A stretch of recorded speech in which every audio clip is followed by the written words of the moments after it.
இப்போ ஒரு மிக்சிங் பவுலில் இந்த கப்பில் ஒரு கப் அளவுக்கு நம்ம ராகி மாவு எடுத்து வச்சுருக்கோம்.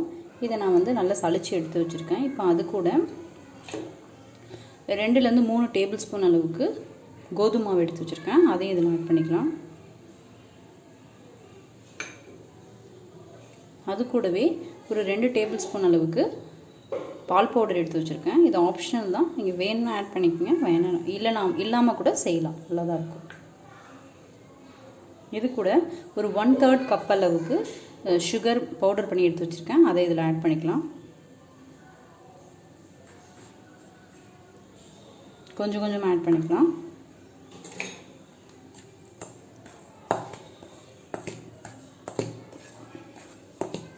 நீங்கள் ஒரு கப்புக்கு அரை கப்பு சர்க்கரை கூட எடுத்துக்கலாம். நான் சர்க்கரை கொஞ்சமாக வேணும்னால நான் 1/3 கப் எடுத்துருக்கேன்.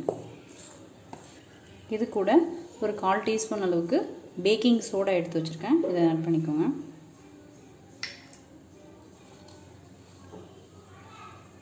ஒரு பிஞ்ச் அளவுக்கு உப்பு ஆட் பண்ணிக்கோங்க. ஆட் பண்ணிவிட்டு கலந்து விட்டுருங்க.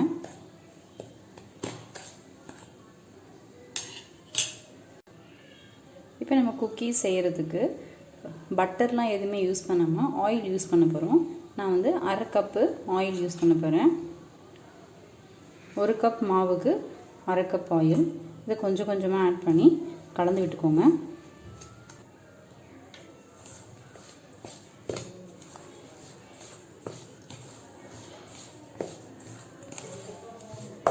இதை நல்லா சப்பாத்தி மாவுக்கு நல்லா பிசைஞ்சிக்கலாம்.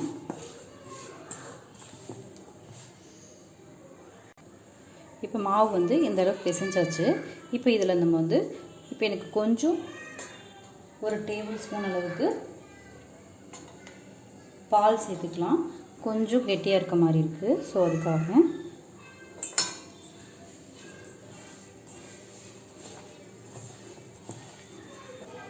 இப்போ மாவு ரெடி ஆகிடுச்சு. இப்போ இதிலேருந்து எடுத்து ஒரு சின்ன பால் செஞ்சுக்கலாம்.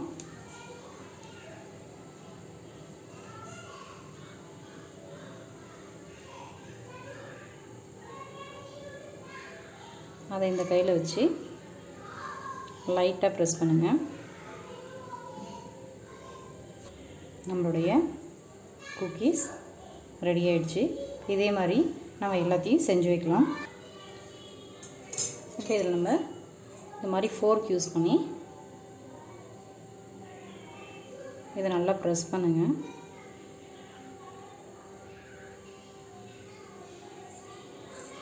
இந்த மார்க் வரும். இது ஒரு அழகாக இருக்கும் பார்க்குறதுக்கு. இப்போ நம்ம பேக் பண்ண போகிறோம். இட்லி பாத்திரத்தில் பேக் பண்ண போகிறோம். இந்த மாதிரி ஒரு இட்லி பாத்திரத்தை எம்டியாக கீழே எதுவுமே வைக்காமல் அடுப்பில் சிம்மில் வச்சுட்டு அதுக்கு மேலே இந்த ஒரு தட்டை கேப் வச்சுடுங்க. இப்போ அதுக்கு மேலே இருக்கிற தட்டில் நம்ம குக்கீஸ்லாம் ஆயில் தடவிட்டு அடிக்கிடலாம். இப்போ நம்ம இதில் ஆயில் அப்ளை பண்ணிடலாம்.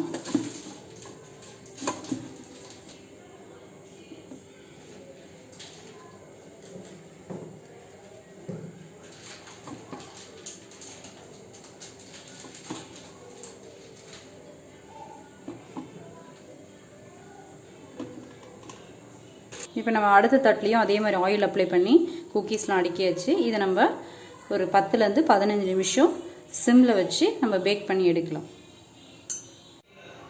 பாருங்கள், ஹெல்த்தியான ராகி மாவில் செஞ்ச குக்கீஸு ரெடி ஆகிடுச்சு. நான் வந்து 10 நிமிஷம் சொன்னேன், எனக்கு வந்து 15 நிமிஷம் ஆச்சு பேக் பண்ணி எடுக்கிறதுக்கு.